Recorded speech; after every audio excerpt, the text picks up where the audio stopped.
Good afternoon, everyone, and welcome to tutorial 4 of improvisational technique, at least how I do it. Today I'm going to switch gears and change up the style of music to more of an electronic style with a driven beat and some more avant-garde electronic sounds.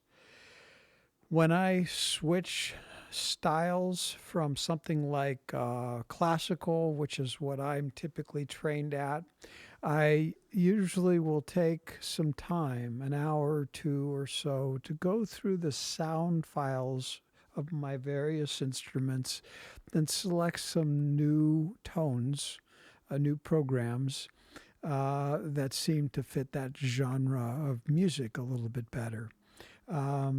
Many times when I'm doing classical, I stick to the conventional orchestral piano and organ sounds and brassy synths and so forth.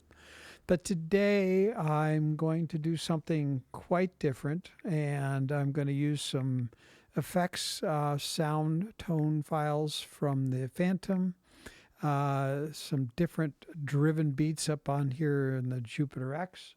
I've looked through the 500 sound files on the Prologue and selected a couple that I will use here. For the Korg today, I'll have more of the electronic sounds everywhere else, but the Korg I'm going to keep conventional classical, so it has a choir sound on it, and it is coupled to channel 1, MIDI channel 1 of the Fantom. So that particular channel has an echo piano on it, which is here.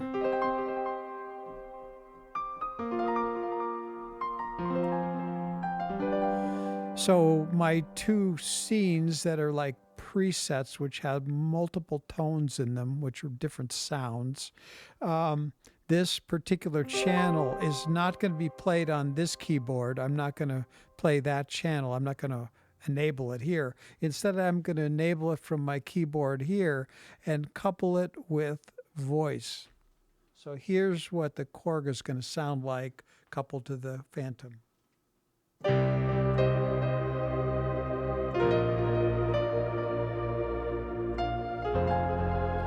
So you can hear the choir in the background and the piano in the front. And this is an echo piano, so it has kind of an echo feel to it, which kind of adds a little ambiance. Okay, now other sounds that I've constructed here, pulling together different tones. This is like a computer room. I won't name all these, but I'm going to just go through about 8, 10, 12 different sounds that I'm going to incorporate into this improv.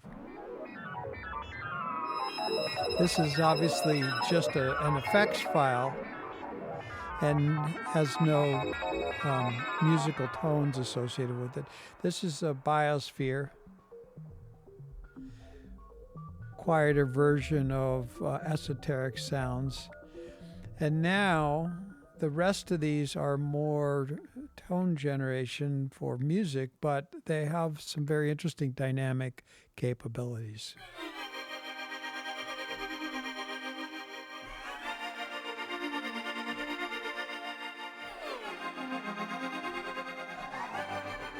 And here's a different sound.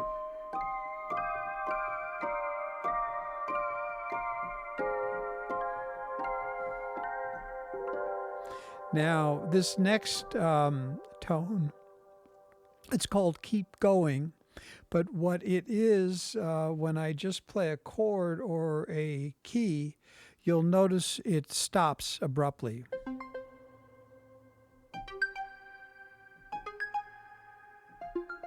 And if I play a chord, it's the same thing, but I wouldn't use this unless I could do arpeggiation on top of it. Now listen to what happens when I play with a different technique.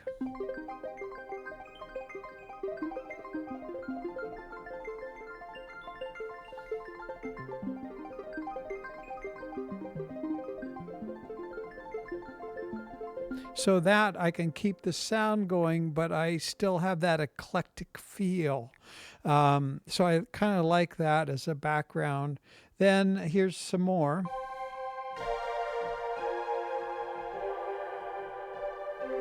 And this is the last sound on this particular scene.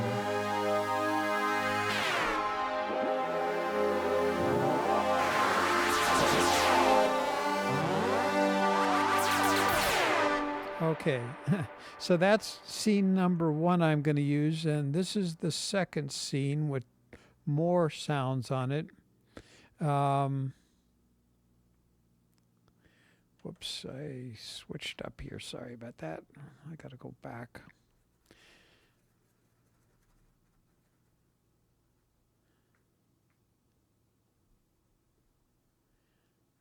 Okay, sorry about that. Yeah. There we go. So now, oh golly, I did it again. I'm pressing the wrong. One of the problems, there's so many buttons on these instruments, and if I hit the wrong one, it can get me into a place on the keyboard that I don't want to be. So there's what I want to go. Okay. So this particular scene number 2 has another set of sounds on the Fantom that are electronic. So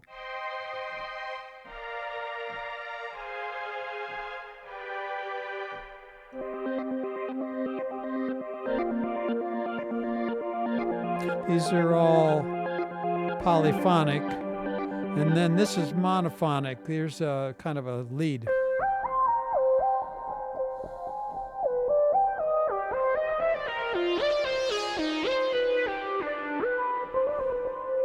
Okay, a few more.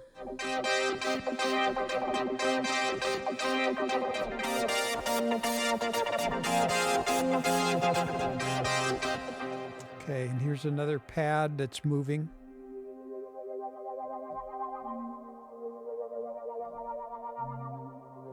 Okay, and then finally a hollow pad.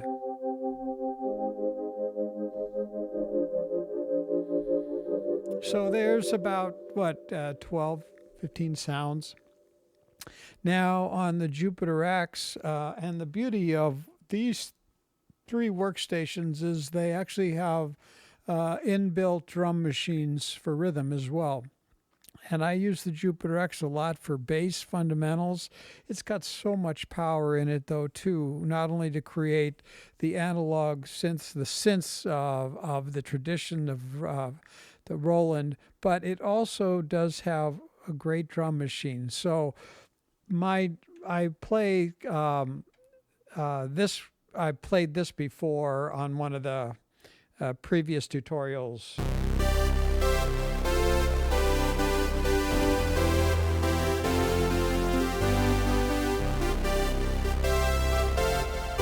That's Bank 1, Program 1, but I found another bass sound that I like on Bank 3, Program 3. A little bit deeper bass. The other thing about that is, now if I hit these 2 buttons that right now are yellow, you can't see that on the video, they look kind of like red, but when I press these on, now I'm engaging the rhythm section up here, so it's a driven beat for kind of an electronic music sound.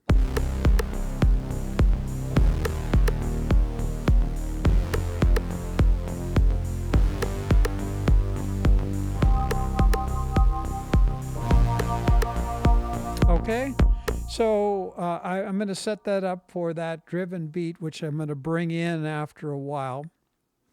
Now,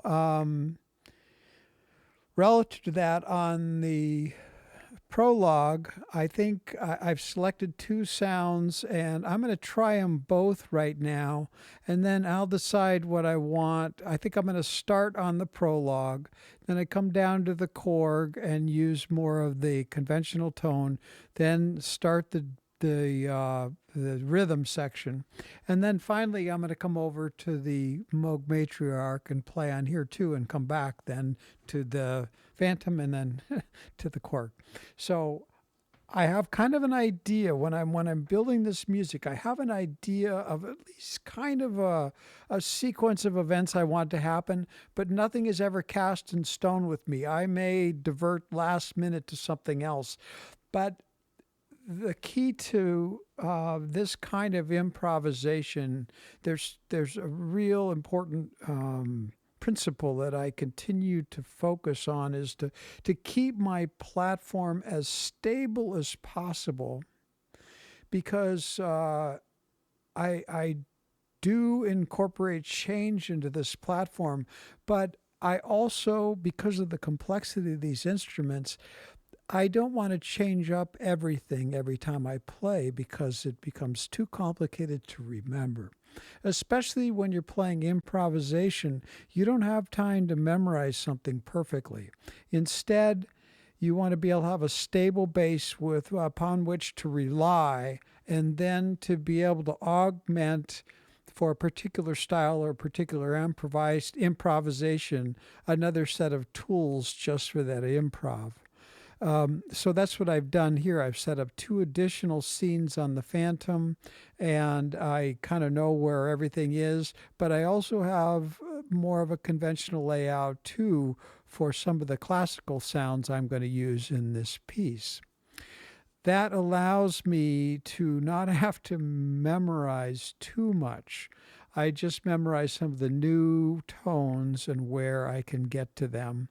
And in some cases, I don't spend a lot of time figure out, well, I want to go to this tone and then this tone. And I just kind of have an idea by the names of the tones, and that I played them a couple times, what they're going to sound like.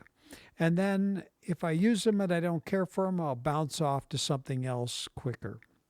I'm going to do some playing around on the Prologue now and see what I like for an introduction here. This is an arpeggiated sound and kind of unique.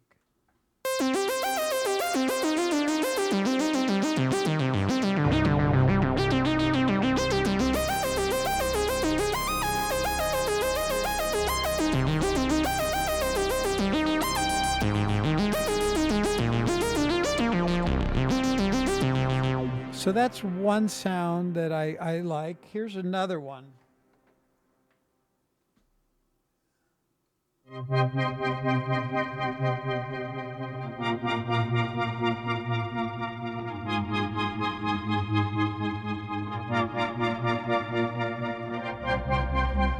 That's kind of a cool sound to start. I think I'm going to use that one. And then go back to the other one with the fundamental on, started up here for the bass on the Jupiter X. Now, the other thing I'm going to show you a little bit is what the Matriarch can do, just a little sampling. So for this particular sound, a lot of times I will use a triangle wave on the Matriarch. A triangle wave is basically a very similar to kind of a sine wave, not perfect sine, but it's a lot smoother sound. I'll play that right now. And then I'm going to switch over to what's called a sawtooth wave, which has got a lot more highs, a lot more harsh sound to it. You'll be able to hear the difference between those.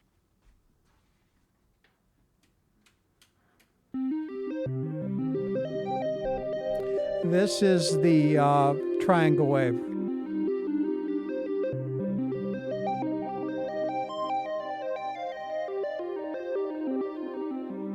Okay, now I'm going to switch from triangle to sawtooth, much brighter.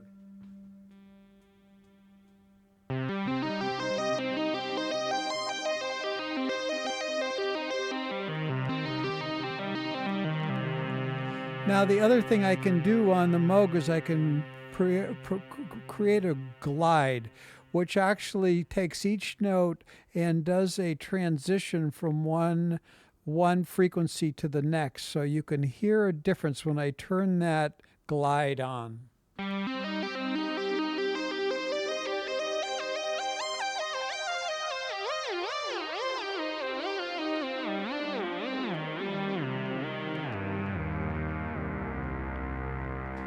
Now, the worst case on a glide, it can go really slow. I'm going to go from a really deep note all the way to a high note.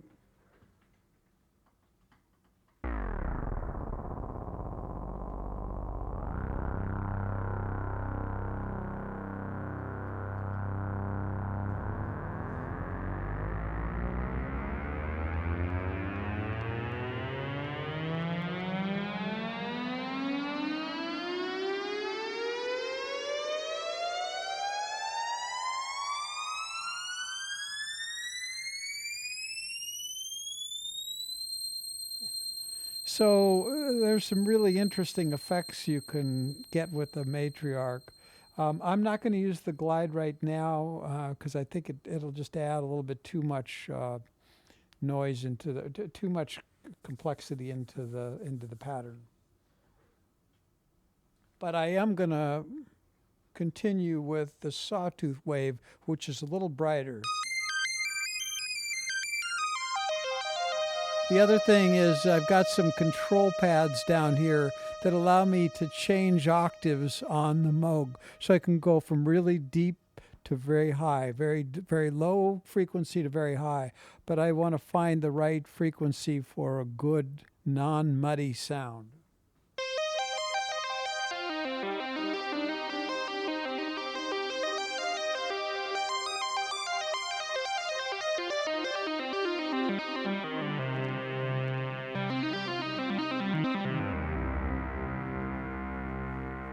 Now, in addition, there's a control pad that allows arpeggiation, so it will take the notes that I played and continue playing them as long as I hold the notes down. I can also sustain that, but for this particular piece, I'm just going to have the arpeggiation on, and it'll shut off when I release the keys.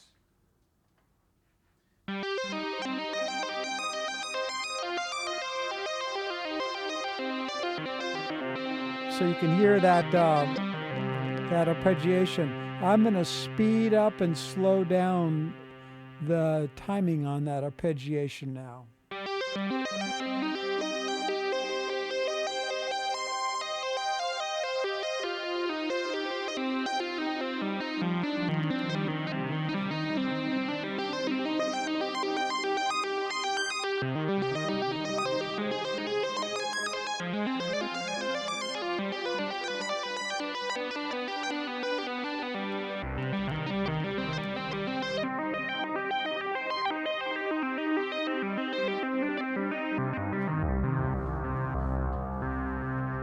Okay, so that's going to be another variation of sound.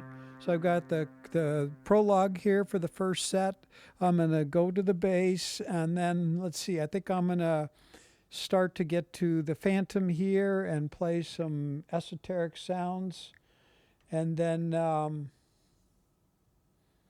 okay, I'm just going to try this out and see.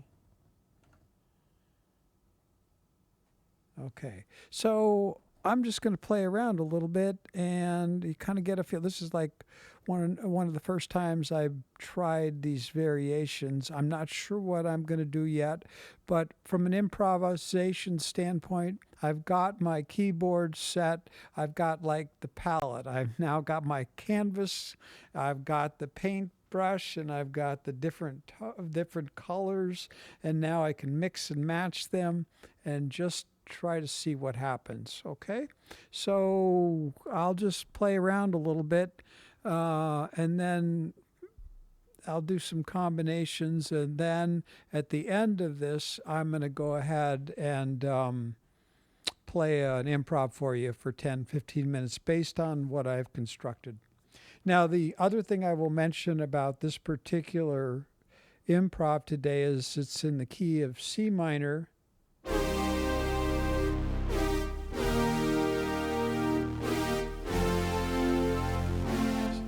So that's the chord progression. C, E flat major, if you want to play along on your keyboards, F major chord, and then C minor. And then here's another progression. C minor to B flat major to A flat major, to G major. Here's another one. C minor, B flat major, and now instead of going to A flat major, I'm going to go to F minor, and then to G major. So once again, it's C minor to E flat major to F major to C minor, and then C minor to B flat major. Now I'm going to go to A flat major to G major. Now I can do a whole bunch of variations on that, and I also incorporate an F minor chord as well. And then I can go back to C minor, but instead of playing the C tonic, I play the E flat,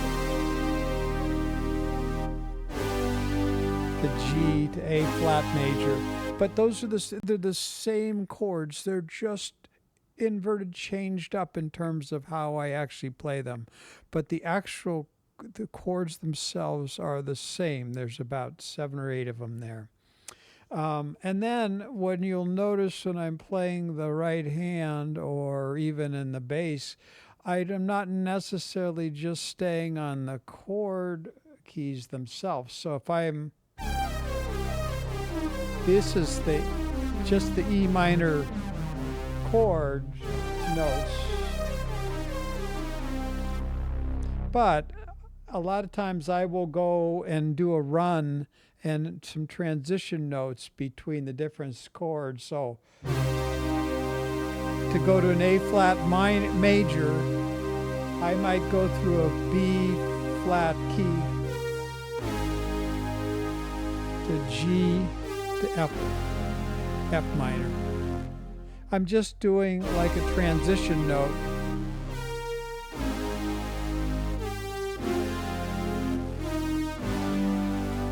So a lot of times when I am playing those runs or whatever you see me play, it is in the context of the scale that I'm in to the notes. So E minor.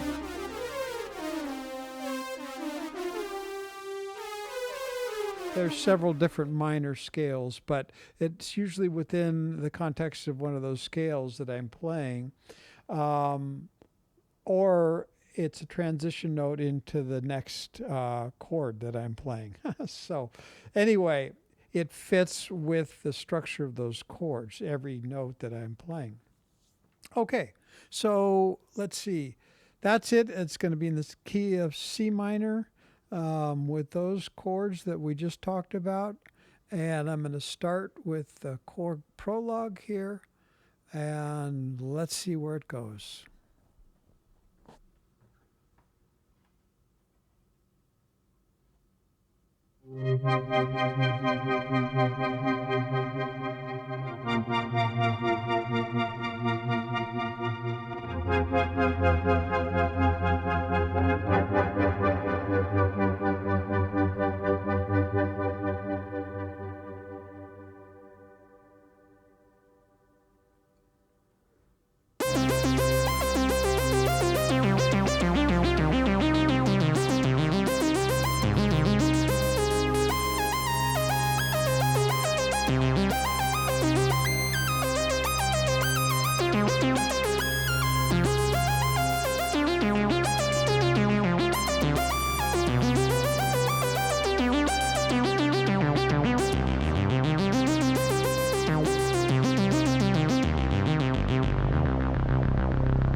Okay, so I'm kind of getting the style of this. I'm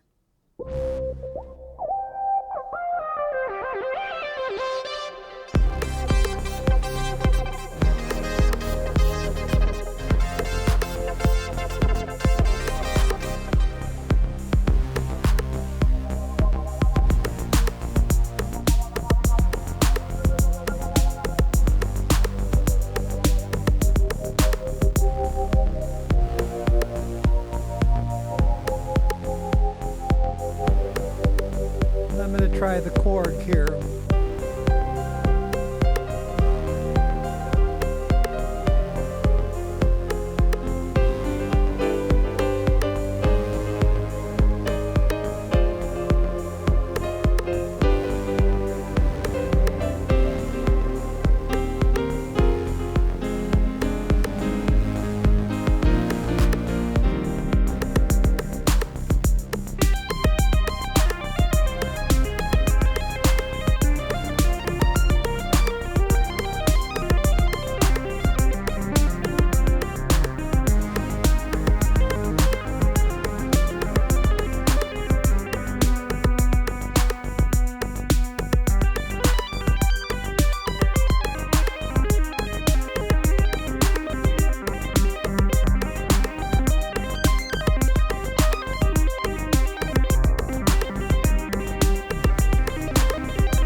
Okay.